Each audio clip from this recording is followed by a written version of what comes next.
Yıllar geçse de kalbimden, söküp atmam seni yüreğimden. Hayalimdeki yüzümden yaş damlıyor gözlerimden.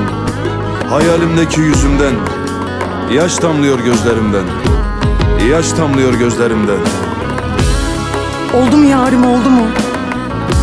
Bu yaptığın oldu mu? Benden ayrıldıktan sonra aradığını buldun mu? Benden sonra mutlu oldun mu? Mutlu oldun mu?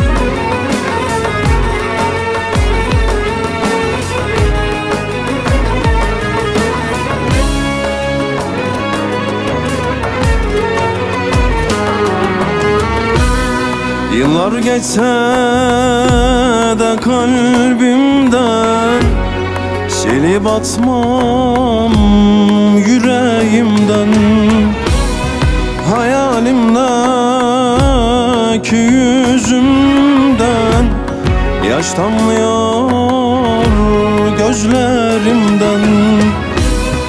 Hayalimdeki yüzümden yaş damlıyor gözlerimden.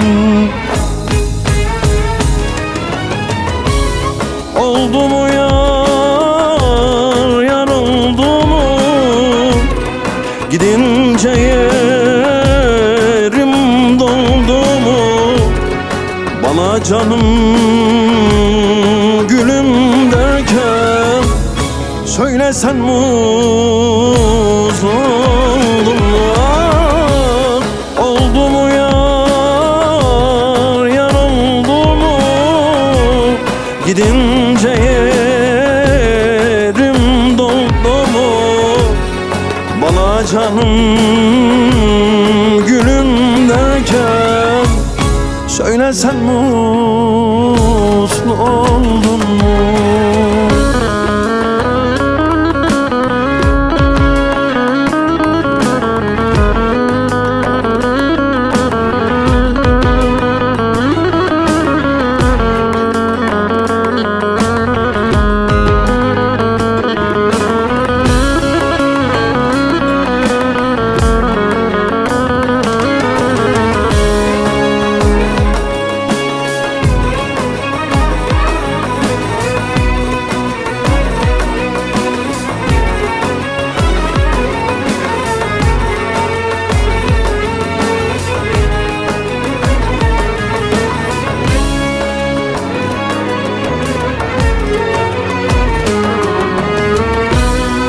Önce sevip sonra yıktın, virane gönlümü yaktın.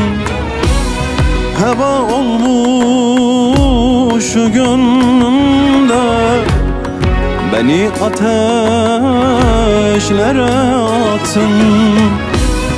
Heba olmuş gönlümde, beni ateşlere attın. Oldu mu yar, yar oldu mu? Gidince yerim doldu mu? Bana canım gülüm derken söylesen mutlu oldun mu? Oldu mu yar, yar oldu mu? Gidince yerin doldu mu? Bana canım gülüm derken söylesen mutlu oldun mu? Oldu mu yar, yar oldu mu? Gidince yerim doldu mu? Bana canım gülüm derken söylesen mutlu oldun mu? Oldu mu yar, yar oldu mu? Gidince yerin doldu mu? bana canım